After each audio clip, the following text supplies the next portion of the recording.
A Fox News alert. A bipartisan deal on a debt ceiling has been reached, but not everyone's on board. The agreement caps defense spending at $886 billion for fiscal year 2024.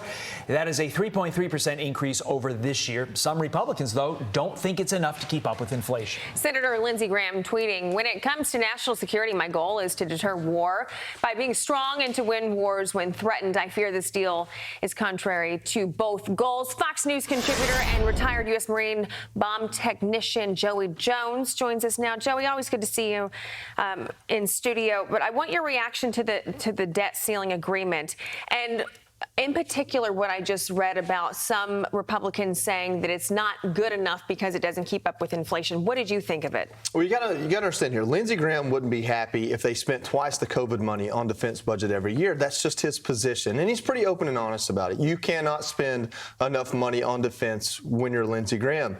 The problem for Americans who don't understand the devil in the details of a budget is, how are you going to sit here as a party and say we have to be fiscally responsible, we have to cut back on this program, cut back on that program, that your entire purpose right now is to cut back on government spending, but the increase in defense spending isn't increase enough. That's just hard for Americans to sit there and understand, to line up unless you give them an explanation. And I don't think that simply being a war hawk is an explanation when Americans see the headlines. We're spending $100 billion on the war in Ukraine, that to most Americans is not our war.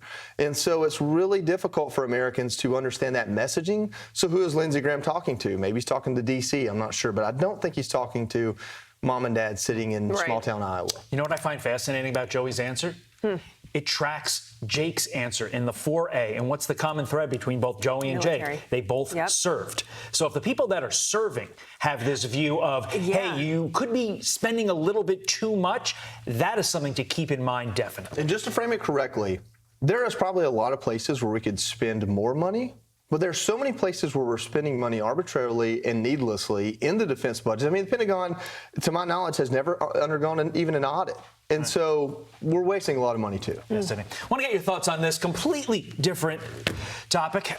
Jules Twist on the national anthem before the Indy 500. Getting some mixed reactions. Take a listen.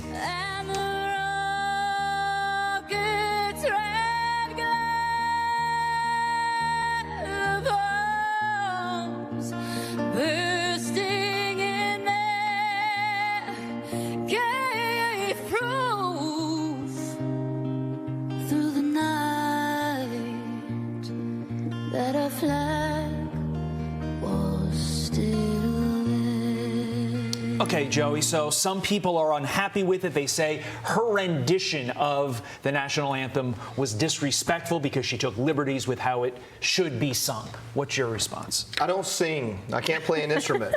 The only thing, I worked for Zach Brown for a long time, 4 years, and the one thing I know is that is one of the hardest songs there is to play. The tune of it is difficult or to sing. And most artists take a little bit of liberty just to get through the song, get the words right, and get the high notes right and the low notes right. And for all I could tell, she did. I think if this is what you're mad about, you're probably having a pretty good day. Like, if this is what you're most upset about, things probably aren't that bad in your life, and I'll take that. I'll take people complaining about something that I'm not offended by, someone who served and listened to that song as on a day like Memorial Day, I buried my friends. The words were right on par, the high notes were high, the low notes were low. If that's how she gets through it, I thought it was a beautiful rendition. Yeah, I didn't know if I was missing something, but I was interested to see from, a former... I'm a purist. I mean, I get mad if a company changes this logo after 20 years. Like, I like to keep things the way they are. I thought that was just fine. That's also how Jules sings. I think that's the exactly. Well, you mentioned your friends. Let's talk about the friends that you're remembering today. Yeah, so today is the day, and I was thinking about this before I came on.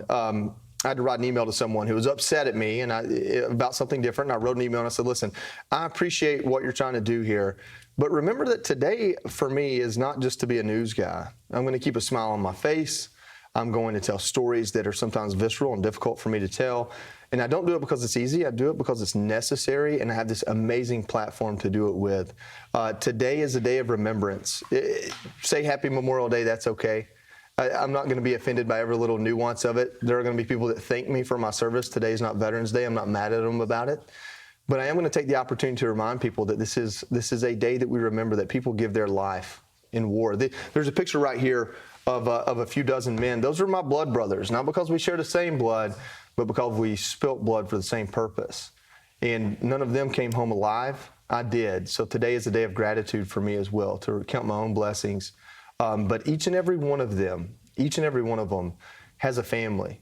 And so for me, in my maturity and the years of becoming an old man after war, I've learned that today isn't just a day to remember the men, mostly men in my life, but men and women who have died, but to also honor the families that continue their legacy, because the pain is theirs. In my opinion, spirits go to heaven, but the pain is the family that's left behind, and they're the ones that I'm remembering today too. Joey, Kaylee, and I are going to be hosting Fox and Friends in about 22 minutes, but I'm not really doing a job today. I feel like I'm a viewer, and I'm going to be watching you. I'm going to be listening to those stories. No, Joe, because I think you bring such an amazing perspective that every American needs to hear. So I don't want to say I'm excited because it's somber. It's not something to be excited about. I think it's necessary. So I'm looking forward to sharing the couch with you in a few minutes. Let's not forget, you have your book, Unbroken Bonds of Battle, available everywhere in a couple weeks, June 27th. Sir, it's a pleasure always to be your colleague, but especially on a day like today because you provide so much perspective, because you were in the trenches with those men who are not coming home. You know what those families are going through right now, because in a way, you're going through it too, because they are your brother. Thank you. Joey Jones. Yes, sir. See you in a bit. Thanks, Joey. I'm Steve Ducey. I'm Brian Kilmeade. And I'm Ainsley Earhart. And click here to subscribe to the Fox News YouTube page to catch our hottest interviews and most compelling analysis.